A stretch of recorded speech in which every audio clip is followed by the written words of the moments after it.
Tapos nang kaya makasuubra mo ng magpangin. At galing sa Apex one kain ng bawas. Ang dami yung gumagawa. Ano yan kabalik? Kailangan ingat tayo sa mga kinakain yung pag-ingat. Galing naman akong ginamot na na ganyan, na hindi makalakad. Ilang taon na. Ganyan yung yung mga kinukulam na pinapalumpo. Ha? Mag-ano na ata, 10 years na ata. 10 years na? Pinapahilo ko lang. Pag mong pahilot kasi yan, pag ang tao lang, pinahilot, delikado yan. O wala na physical yung sakit, spiritual yan.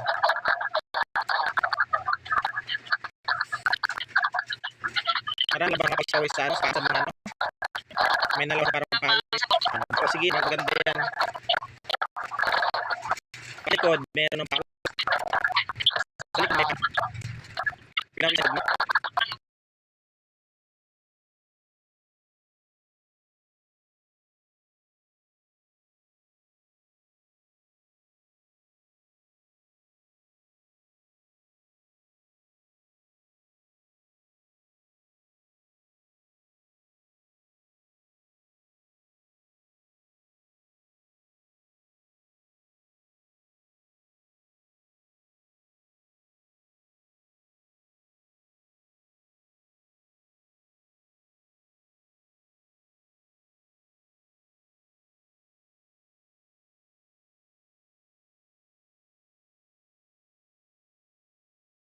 $720.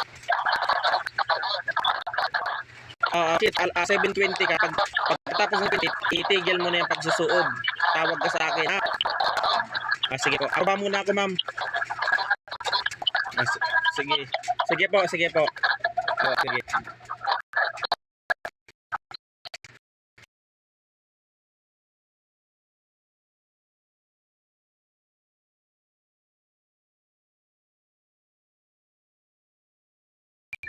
Kamusta?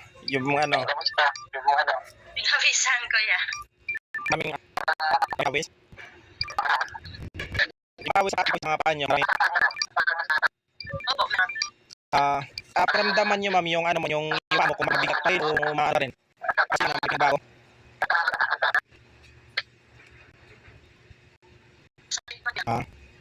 Kasi pa rin yung ano, yung paa mo. Ang gagawin mo dyan, hindi na masyado, ano ang gagawin mo? Hindi ba masyado, ang tawag dyan, mainit yung pinakulong tignan mo. Tignan mo, ma'am. Hindi ko na po ya. Kunin mo na, ma'am. Nasa yung tawag dyan. Yung pawis. Ligat ng pawis, ha.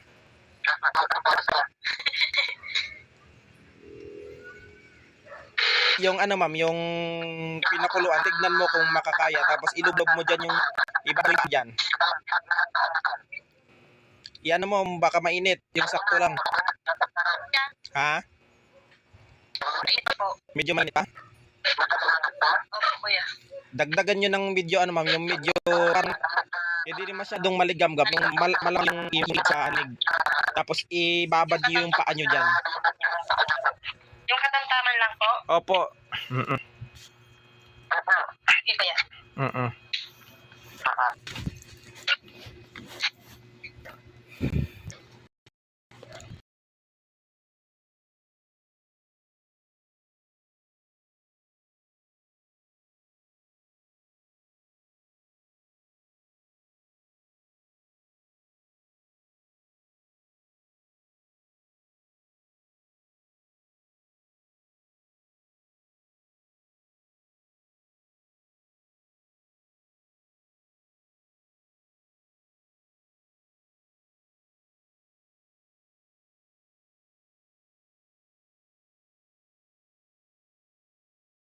Nyo lang.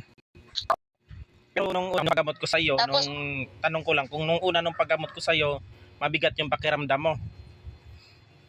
opo, kuya. Pero na ngayon, matapos ka masuo, musta? Hindi naman na masakit. Pag ginapag ano, mabigat ano mo, yung mo yung mga paa. Oo, kuya. Ang gagawin mo dyan, ma'am, 3 times natin isasagyan yung ganyang pagsusuob. tuwing ano, bago ka matulog at bago ka magpahinga. Para tuloy-tuloy na yan ang pagaling mo. Hindi ba pwedeng panggabi na lang kuya kasi Oo, may trabaho pa po. opo, panggabi, yung bago ka matulog, yung para makapagpahinga ka diretsyo. Yan. Gabi Parang na lang po, parang kuya, ganitong ganun. oras din, parang ganitong oras. Pag Opo, kuya. galing uwi mo ng pagtrabaho, yan, isasagawa mo na. Tapos tatawag ka sa akin, dadasalan, kukonsagrahan, bago ka magsuob. Katulad pa rin nung ano, paggawa kanina. Oo kuya. Sobrang dami yung ano mo, yung pawis mo. Nung Oo pagsuob. kanina. Yan. Kailangan talaga yan, matanggal yan ginawa sa'yo sa pamamagitan ng kulam. Kasi pag hindi natanggal yan, sa pamamagitan ng herbal at may mga orasyon na aking dinasal, hindi ka gagaling. Kasi naka-stack kasi yung mga ikinarga sa katawan mo. Kailangan mailabas yan sa pamamagitan ng aking pamamaraan na tinuro sa'yo. Oo Yan. kuya. Ako na bahala dun sa ano sa yung pinag-usapan natin. Balik natin yan. Oo kuya.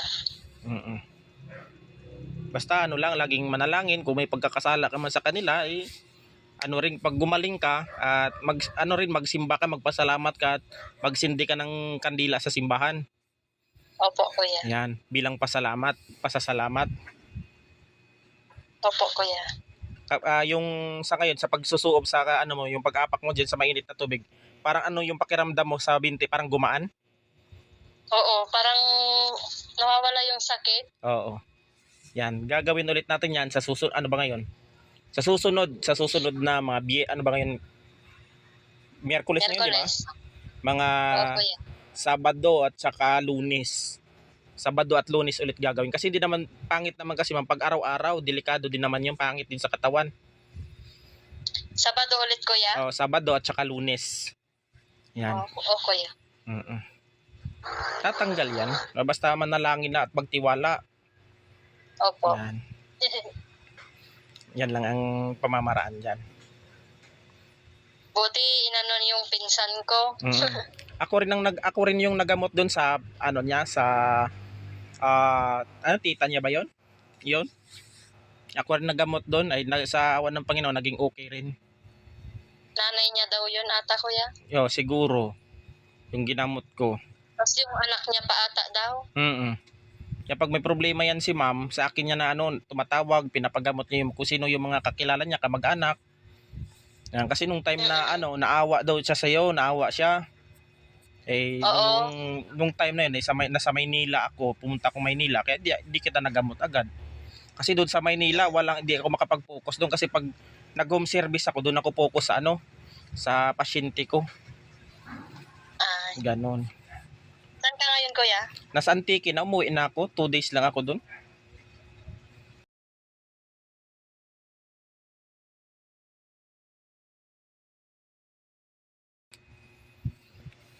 Yan. Tuloy-tuloy ang paggaling mo niyan. Salamat kuya. Sige po. Wag ka magpasalamat sa akin. Ang unang pasalamatan mo, kung ikaw man ay gagaling, ang Panginoon ang una mong pasalamatan. Kasi ang Panginoon ang nagpapasyang ikaw ipagalingin. Ako ay instrumento lamang. Yan, ako ay pangalawang kasangkapan lamang. Sa unang-una mong pasasalamatan ay ang Panginoon. Yan.